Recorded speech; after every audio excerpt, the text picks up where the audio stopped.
working now. Okay, so just a little bit of background about what happened when lockdown started for us. I live on a farm with my family, and we have a bunch of families on the farm working with us and for us. And when lockdown was announced, we needed to have some temporary layoffs and keep some of the families on the farm, and the rest went to their associated families in the nearby town. And then what we did was, because there was limited information about COVID at that time, back in March, all that we knew was that the temperature of the person infected gets raised, and we understood that their blood pressure also gets raised.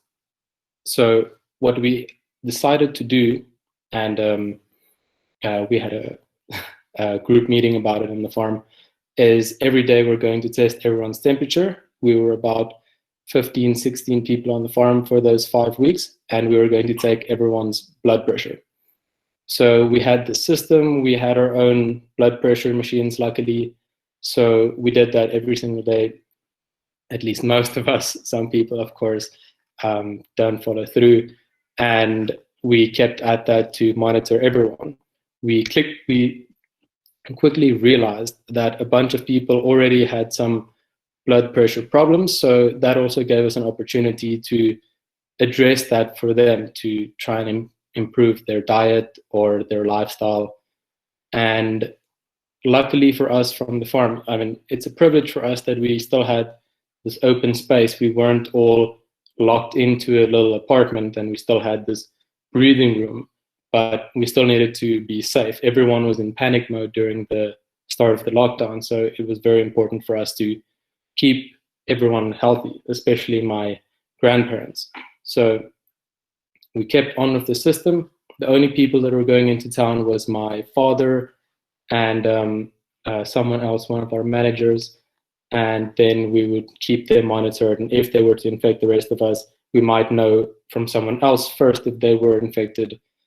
Then my father results might show for someone else first through that.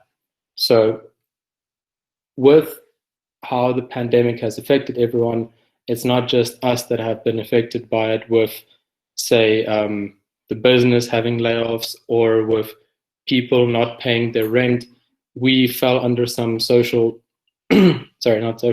financial issues as well, and needed to get creative a little bit with the finances. So my mother, bless her, she has a lot of experience with clothing design and making a whole bunch of her own clothing and for friends. So when she was in town, she went to, I believe it was Discount. She found that with the face masks that were now mandatory, that the cheap material basic face masks that were available to everyone was costing 80 Rand, which seems ridiculous for how bad quality the face masks were. So she took the initiative to say that, okay, well, let's try and make our own face masks that fit better, look better, and are just more convenient and are more breathable. So her having her own materials that are leftovers from different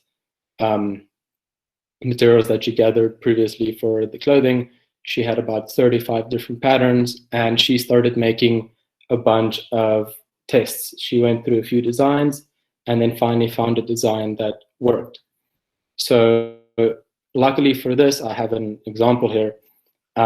The design that she came up with is this beautiful design that is actually two-sided. So she uses two materials at the same time to try and make it fashionable in one sense. So the one side, for example, of mine is it's denim, and then if you turn it around, there's a different pattern on the other side.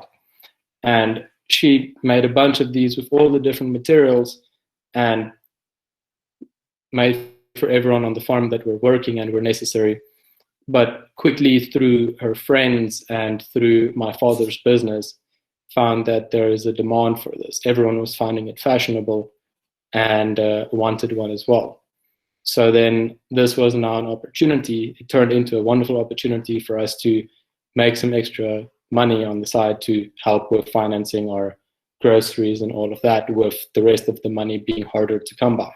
So my mother then started this, I don't think you can say company, but this small business for us, and now has made it into a profitable thing that is sold and actually sells very quickly. So we now have these small packages and all these different designs and 4 sizes. A problem that she then fell into was that apparently with masks, you're not allowed to make masks that are reversible, the way I indicated. So the way we needed to get about this is to give guidelines as to how to clean your masks, because if the outside is infected, then you need to first clean it before you can turn it inside out. Otherwise, reversing it at any point in time is useless. So some guidelines were indicated as well to help with it. And I have a few more designs here just to show the different patterns. So we got creative with that, and I helped her out with a bit of the patterning, and with my dad helping her out with the marketing of it around the business. It has all worked out very well for us. Now, that said, my mother has, with all the demand that she's been receiving and all the attention that the masks have been giving her from totally random people in the streets and in the markets, she found other people as well, other women that have been designing their own masks, and she had conversations with them, and she found that the same was happening with them. They were also now under financial struggles, and these women were now also making masks for their families, and by that way putting food on the table and other necessities. So I think it's important in say thank you to all the mothers that have taken the initiative to make masks for their families and for the community. That said, that is not the only creative initiative that has been going around since the lockdown and post-lockdown.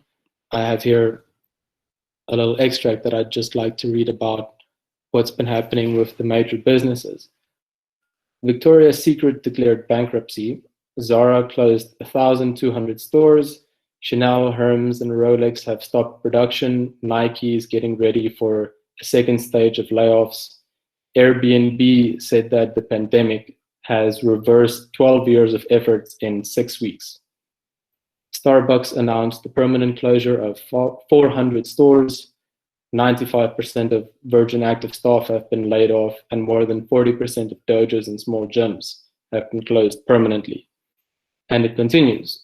5 months since the pandemic started, and it has created huge debts. Many of our friends and family are out of work, and unemployment with tens of thousands of businesses are now out of service. So it is clear that the pandemic has been ravaging businesses of all kinds. And yet the pandemic has also created this necessity for everyone to get very creative with how they do their businesses.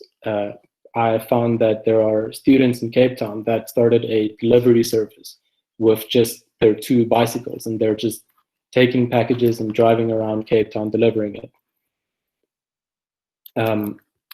The market that I've been paying especially attention to right now, because I feel that it is very easy to get into when everything is going badly for the business or you're getting laid off as an employee, is the stock market.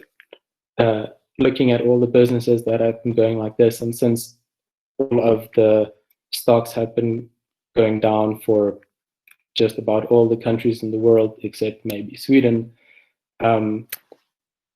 I thought it was an excellent time to get into the stock market and to start researching with that and trying to find financing for that. And I believe that the world has reacted in the same manner.